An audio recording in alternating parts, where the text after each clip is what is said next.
네, 안녕하십니까. 여러분들의 백만장자입니다. 사랑합니다. 여러분, 어느덧 또 금요일입니다. 불타는 금요일. 예, 젊었을 때는 뭐 활활 맨날 다 태웠는데 지금은 태울 게 없죠.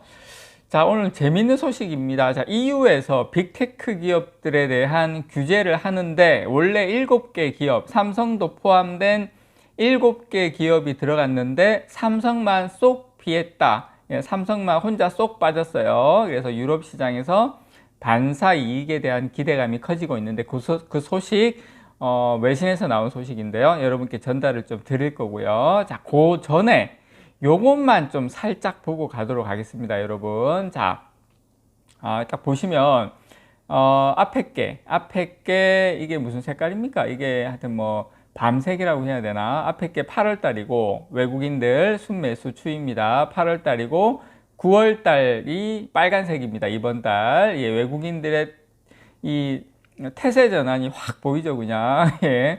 자, 반도체를 향한 외국인의 투자 심리가 엇갈리고 있습니다. 연일 삼성전자를 투자 바구니에 쓸어 담고 있다. 자, 거기에 반해서 SK하이닉스에 대해서는 팔자세를 지속을 하고 있습니다. 외국인들이 보시면 8월 달에는 뭐 1,400억 정도 샀다가 9월 달에는 SK하이닉스 1,000억 정도 지금까지 팔고 있습니다.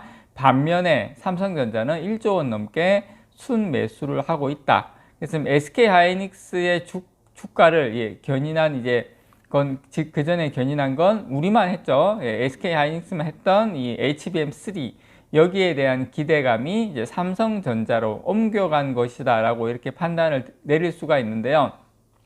어쨌든 최근에 이제 삼성전자는 외국인 매수세 지금 5거래일 연속 순매수 계속 이어지고 있다라는 거 여러분들에게 제가 다시 한번 말씀을 드립니다. 그래서 8월 달에는 좀 외국인 그래도 순매수인 줄 알았는데 8월 달에는 180억 팔았어요. 외국인들이. 어쨌든. 근데 여러분 1월 달부터 7월 달까지 외국인 매수세가 10조가 넘거든요. 제가 알기로 한 13조 되는데 그거에 비하면 살짝 한번 트릭에 가깝다. 그렇게 저는 생각을 합니다. 그렇게 이해하시면 될 것 같고 어쨌든 삼성전자 오는 4사분기 해봐야 바로 다음 달입니다. 다음 달부터 본격적으로 공급합니다. HBM3 거기에다가 삼성전자 지금 그 AMD에도 지금 이제 조만간 납품이 들어가고 그래서 지금 뭐 분위기 좋다. 뭐 HBM3P 5세대죠. 요것도 지금 엔비디아하고 AMD의 샘플 공급까지 진행이 되고 있다라는 거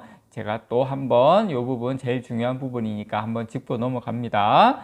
자, 요거 외신에서 지금 뭐 외신에 뭐 그냥 뭐 들어가면 있어요. 들어가면 워낙 이게 지금 그 상당히 지금 많은 사람들이 관심이 있는 부분이라 가지고 지금 유럽에서는 난리가 났다. 자, 이게 저는 뭐 제가 이제 하나하나 여러분께 설명을 좀 드리겠지만 이게 또 세상이 또 이렇게 바뀐다.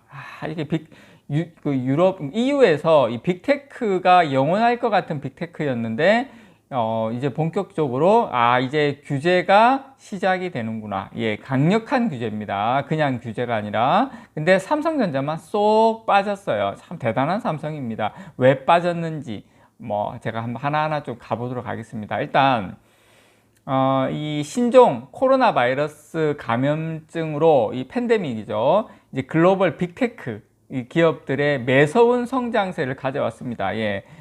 빅테크 기업은 그런 뭐 오프라인 이런 거 상관없이 성장을 하니까 오히려 더 성장을 했죠. 하지만 이제 이에 따른 부작용도 급증을 하고 있습니다. EU에서는 그렇게 판단을 하고 있고요. 대부분의 빅테크 기업들이 또 미국 쪽이다 보니까 유럽에서는 지금 규제를 들어갔는데 왜냐하면 시장 지배력이 지나치게 강력하다. 시장 지배력이 보시면 지금 들어간 회사가 뭐 알파벳, 아마존, 애플, 바이트댄스, 그 다음에 메타, 마이크로소프트. 바이트댄스는 여기는 그 중국 쪽 기업이죠. 중국 쪽 기업인데, 그래서 지금 다 보시면 뭐 대단한 회사죠. 구글부터 해가지고 아마존, 애플까지 대부분 이제 그러니까 전 세계 대표 IT 기업들은 다 포함됐다. 근데 원래는 삼성도 같이 들어갔었는데 삼성만 쏙 빠졌어요. 삼성이 규제 대상에서 삼성만 쏙 빠지면서 유럽 IT 시장에서 오히려 유리한 고지를 점할 수 있을 것이다라는 관측도 나오고 있습니다. 자, EU 집행위원회는 지금 유럽 내 IT 시장에서 이 빅테크 기업들의 우월적 시장 지위 남용을 방지하기 위해서 6개 기업의 서비스, 6개 기업이 가지고 있는 서비스가 총 22개에 대해서 게이트키퍼, 이게 게이트키퍼라는 이거 선정을 했어요. 게이트키퍼란 뭐냐면 다수의 사용자가, 우리 같은 경우에 지금 안드로이드, 그 삼성폰 가지고 계신 분들은 안드로이드를 사용하지 않습니까? 안드로이드로만 들어가죠. 그래서 이 다수의 사용자와 그 다음에 안드로이드로 들어가서 그 다음 협력사, 그 플랫폼을 통해서 들어가는 협력사 기업체들을 하고 같이 보유를 해서 완전히 시장 지배적 중개자 지위를, 안드로이드 우리가 해서 앱을 이용하지 않고는 사용할 수가 없으니까, 예를 들어서 그래서 이런 중개자 지위를 인정받은 플랫폼, 이런 것을 게이트키퍼 이렇게 지금 이야기를 하는데, 지금 보시는 것처럼 이렇게 지금 뭐 틱톡부터 해가지고 뭐 페이스북, 유튜브 이거 다 지금 게이트키퍼라고 선정을 한 거예요. 그래서 구글 플레이, 뭐 애플 스토어 이런 대표적 게이트키퍼 플랫폼인데, 소비자와 판매자 간 관문 역할을 하기 때문에 이 같은 이름을 붙였다라고 생각이 듭니다. 게이트키퍼. 이름 참 잘 지었어요. 자, 규제 대상에 오른 빅테크 기업은 보시는 것처럼 알파벳. 알파벳은 구글이 모회사입니다. 알파벳. 그 다음 애플, 메타. 메타는 이제 페이스북 모회사, 페이스북이죠. 그 다음 아마존. 그 다음에 마이크로소프트, 바이트댄스. 바이트댄스는 이제 틱톡.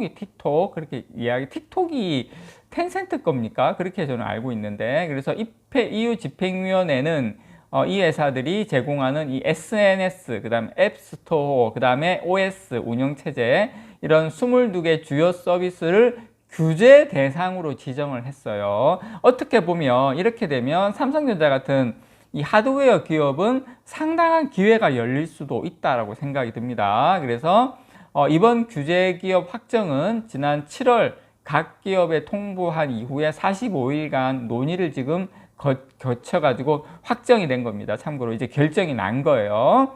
그래서 이제 EU 집행위원회는 이 6개의 게이트키퍼 기업은 지정된 핵심 플랫폼, 제가 여러분 보시는 것처럼 이런 서비스에 대한 각각의 DMA 의무를 준수할 수 있도록 6개월간의 유예기간을 부여를 했어요. 자, DMA 의무는 뭐냐면 EU에서 새롭게 시행하는 디지털 시장 법이 내년 3월부터 시행될 예정입니다. 참고로 디지털 시행법 규제하는 거죠. 그래서 이 DMA 이 디지털 시장법, 이것의 법안에 따라서 EU는 규제 대상에 오른 빅테크 기업들에게 별도 의무를 부과할 방침인데, 세부적으로는 자사 서비스를 통해서 얻은 이용자 개인 정보를 다른 서비스에 활용하는 것을 금지를 한다. 그리고 결제 등 시스템 이용 시 자사 소프트웨어나 앱만 사용하도록 유지하는 것도 금지한다. 자, 이게 그냥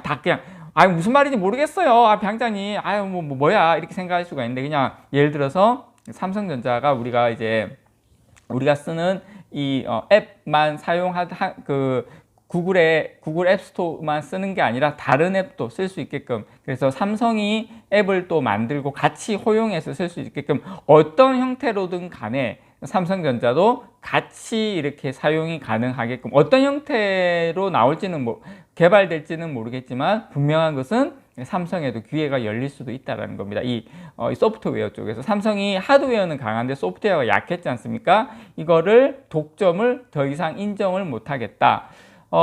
지금 삼성전자는 이 EU 집행위원회의 강력한 규제 그물에서 지금 벗어났어요.